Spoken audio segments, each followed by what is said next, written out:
Hello all and welcome to Tom's Gaming World episode 12. And on today's episode we're in a different space because everything I've got to show you this week is in the sort of bedroom office area. So this is a little corner of my bedroom I have as an office while I work from home. Also it's great to have a few consoles around here in order to capture gameplay footage as well for these videos. So what I've done this week is made it a little bit easier for me to capture the gameplay footage. Also there's a couple of other pickups. I've got them all in the room, so we'll just talk about them here. First of all, I'm going to talk about the Switch Classic controller. So, is it Pro controller? It's not Classic controller, is it? I forget now, didn't they used to call it the Classic controller, then the Classic Pro controller, or something like that. Anyway, this is the one for the Switch, so it's the official Nintendo one. I've been thinking about getting this for quite some time. However, these are quite expensive brand new, so I bought mine second hand.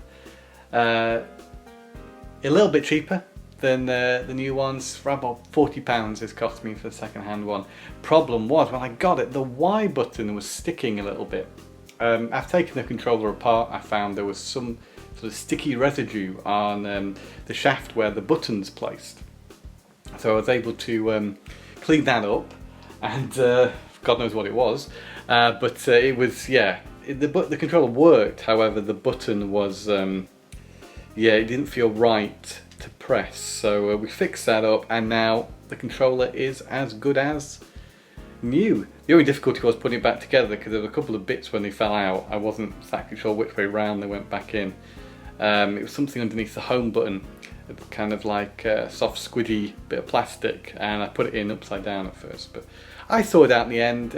If you want to get into a Switch Pro controller, there's two screws at the bottom of here. Start there and work your way inwards, I would suggest. Yeah, try and get the lighting a bit better. Oh, look at that, that's just lighting to the max. So we'll sit this way around while we talk a little bit about the next thing in my little Switch setup here. This little gadget, this says YCC Team. Basically this functions as a dock. So rather than get one of the expensive official docks, I decided to take the alternative route. Now this device is one of many that function as a dock for the Switch. It can also be used with other things as well, like phones, specifically the Samsung S8, S9 it mentions here, and MacBooks as well. It also says Google Pixel on the back too. Anyway, it's HDMI, Type-C, USB adapter made by YCC Team. So this apparently was the one to get. It worked well, and I can confirm it works exceedingly well. I'll show you how it works. Pretty much very straightforward. Instead of plugging the Switch into a dock, you have this little USB-C here. Plug it in here, plug in a power supply here, plug in a HDMI here, plug it into your TV or monitor. In this case it's plugged into going through this as well to be able to record footage. One thing to remember though, it doesn't come with a power supply. Any old HDMI leads will work, but the power supply is something you need to be aware of. Now, I'd read a few of the power supplies that you can buy for Switch aren't powerful enough to power a dock, and as this is essentially a dock for your Switch, you'll need something suitable. And I found that this one, the Venom power supply, will actually give enough power to power the dock. So do a little bit of research before you get one of these, just to make sure you've got the right power supply. I say this little setup I have works exceedingly well, and it's really nice now to have another place to use the Switch, because the idea of taking and unplugging on the dock and moving into another room was a little bit of a faff. That is why, you know, Nintendo sell the dock separately. The dock separately is lots of money, so try to avoid that one. Okay, so no real physical releases to show you this time around. I did get Sims 4 and Xbox One. I think that was the last physical game that I picked up. Bit of a Sims collector. In fact, actually, it's not the only one I picked up, because speaking of Sims 4, here we have the PC copy of Sims 4, and there's a bit of collector of Sims 4. I picked this up along with the Xbox One copy of the game. This was actually released in, what was it, 2014. Never played it at the time. Later I got Sims 4 for the Mac, the digital download, but it wasn't until Sims 4 came out free for PS4 that I actually started playing the game. I think initially I played the Mac one, and having played a lot of Sims 1 recently, I think it was just too different for me, but essentially isn't that different once I got playing it. But this PC copy I haven't used. I tried to use it with a PC, an external CD DVD drive, but for some reason I couldn't get the disc to load up. But as it turns out, that Mac copy I bought digitally ages ago also works on PC, so not a problem there. Anyway, the Switch. So Nintendo have had a sale on recently, so there's a lot of affordable Switch games available at the minute. And there are a few there that took my fancy. Firstly, let's talk about Wonder Boy Returns Remix. Now, I never had Wonder Boy at the time. I remember it being available for the Sega Master System. The first Wonder Boy game I had was Wonder Boy in Monsterland, which is entirely different to the first Wonder Boy. You may actually be familiar with this game through the alternate version of it available for the NES, which was Adventure Island. But basically what it is it's a game. It doesn't actually push or scroll view from left to right. You do have to move forward at your own momentum, but the thing is you have to keep that momentum up. So basically it's about getting from one side of the screen to the other side of the screen, but if you lose that momentum from running forwards, then it's a little bit difficult. You've got to keep going, so you've got to think on your toes, think fast, collect all that fruit, because a little Wonder Boy, he's very hungry. So you've got to make sure you keep your energy levels up by eating food along the way. Occasionally you'll pick up weapons, like little hammers that you can throw, or axes. I'm not sure, I can't remember exactly what they are. But also skateboards. So sometimes you hit an egg, you'll get a skateboard. Don't know why a skateboard comes out of an egg, but that makes you go a little bit faster. Can be difficult to stay on the skateboard though. It's a very colourful version of the game. It's all been redone with new graphics, but still feels true to the original. It's still got the same colourful presentation, and Wonder Boy himself is very recognisable. So this was about £5 for the Switch. This is again a sale item. I think it's well worth the money. What I really love about the Switch is getting pick up and play type games for it that you can play on the go. And in general I do like arcade style games, so Wonder Boy fits the bill very well. So does Double Dragon. Double Dragon, well, that's a good game. Of course we all know Double Dragon. I hadn't really played much of the arcade version of the game, so Hamster and the Arcade Archives series have re-released the arcade version of Double Dragon. It's available, well, when I bought it on the eShop, for about £3 or something like that. So I thought, oh, I should try this one. If you compare it now to more modern 2D fighters, I think, well, I say 2D fighters, 2D beat 'em ups. Like Streets of Rage is a very good place to. I think in Streets of Rage and Final Fight, they'd really nailed that formula. Of course, Double Dragon is an example of a more earlier 2D beat 'em up, and it still actually plays pretty well. It innovates a little as well for the genre, because you can throw opponents, you can kick, and you can punch.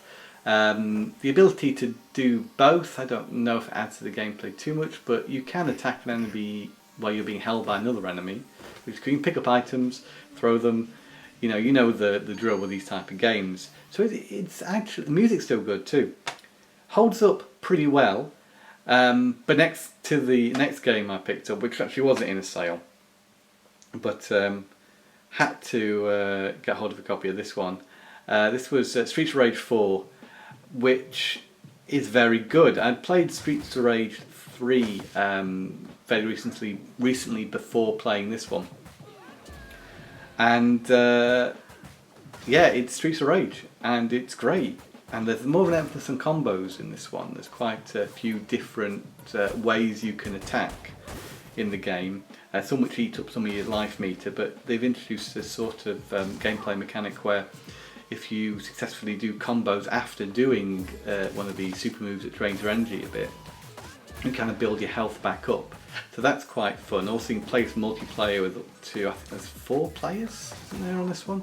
Maybe more, I can't recall. I've not been able to play multiplayer as of yet, but it has got online multiplayer, which is really nice to see. The game looks great, great new characters, and some old favourites as well come back, looking a bit different. But yeah, it's a great first impression. Because I've been playing so many games recently, I haven't had a lot of time to actually spend with Streets of Rage 4, but as I say, it's left a great first impression. And you can just see how far these sort of games have come. Essentially, they're the same thing as Double Dragon now, but it does something to innovate the genre a little. It's fast, it's fun, and it just feels nice to play, so I can totally recommend Streets of Rage 4. Elsewhere, a couple of platform games. Venture Kid is a bit like Mega Man, but for my money it's a little bit easier, so I like it. And again, very cheap, £1 something, dirt cheap this game, again on sale on the Switch. It's bright, colourful, nice music, nice graphics, definitely a retro 8-bit style throwback, and you can certainly see the Mega Man influence in it.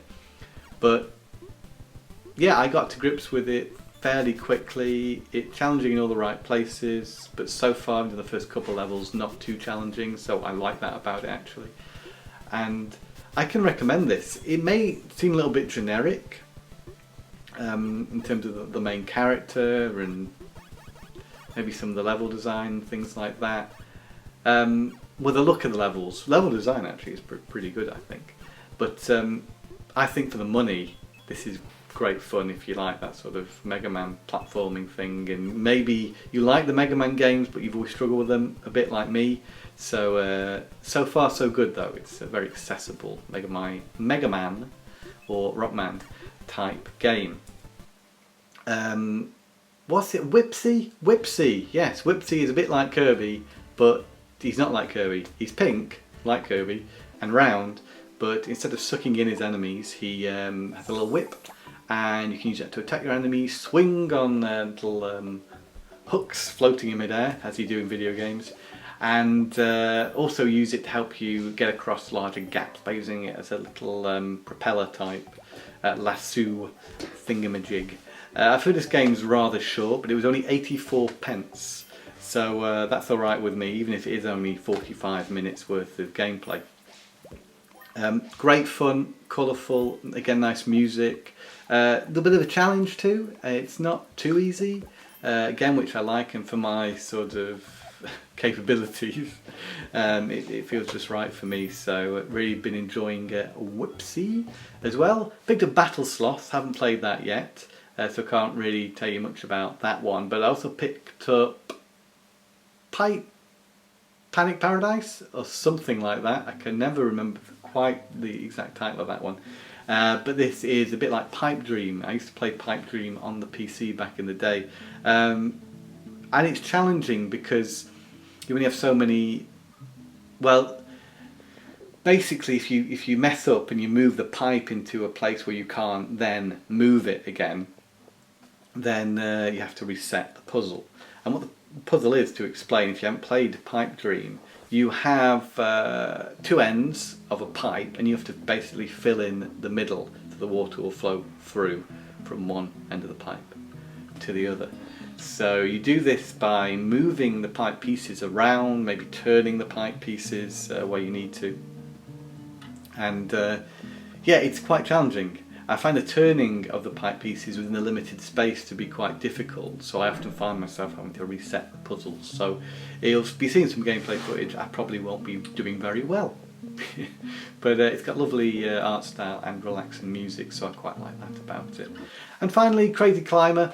I've long thought as a kid, it wouldn't be great if there was a video game where you were like climbing like a mountain climber, or maybe using L and R and the shoulder buttons to sort of for your left arm and your right arm, avoiding obstacles that fall down. Well, that game existed ages before I even thought about it, in the form of Crazy Climber, which is an arcade game. Again, this is the arcade archives version by Hamster. A lot of fun, simple, pretty straightforward, but difficult to master. You have to use the analog sticks for each arm, so push one stick up, but then push the other stick in the other direction. You have to create a momentum by moving the sticks up and down. Let me show you, like this, up and down like that. And in theory that sounds like it would be quite easy, but actually to get that rhythm going and to get in the right order is quite hard. And then to move across, because occasionally things will fall or windows will shut on you, you have to then move the sticks left and right.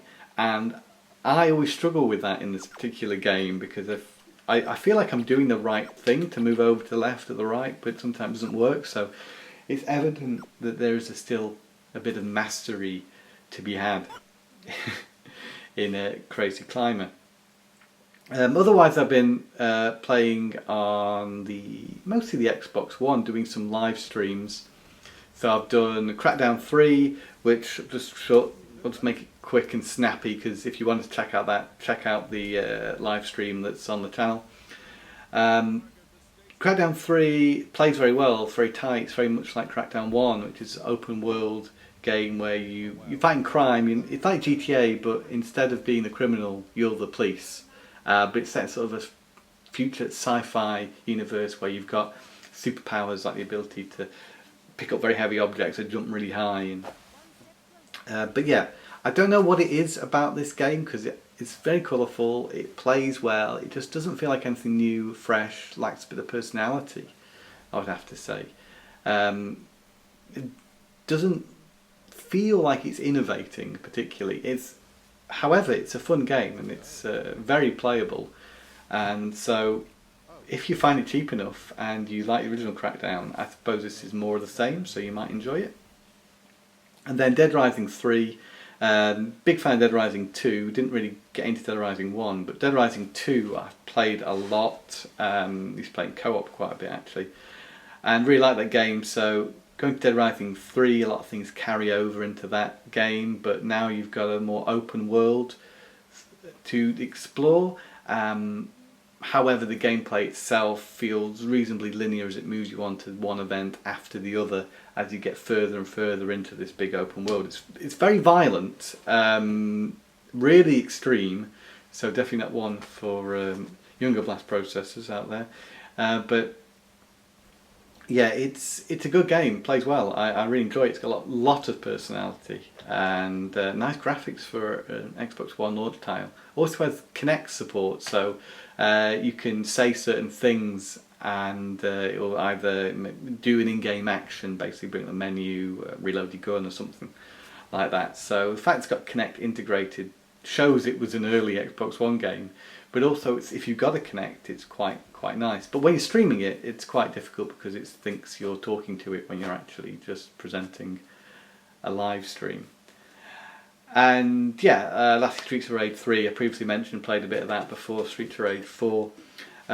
Check out that as well, it's on the Blast Process YouTube channel and will be on my Twitch for a little while. That's Toodlebug500 if you want to follow me on Twitch. Been doing a bit of twitching lately. But yeah, a little bit different than the usual Tom's Gaming World.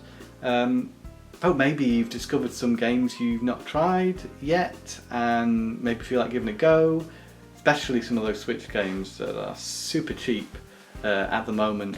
I think this sale lasts a few more days after I post this video, so you still might have a chance to pick up some of those if they look like things you want to try. So where this video's gone quite long, but there should have been plenty of gameplay footage for you to enjoy. So all left for me to say is thank you very much for taking the time to watch the video. Thanks for supporting the channel. Please do subscribe, and until I see you again for another Tom's Gaming World video, it's goodbye and game on.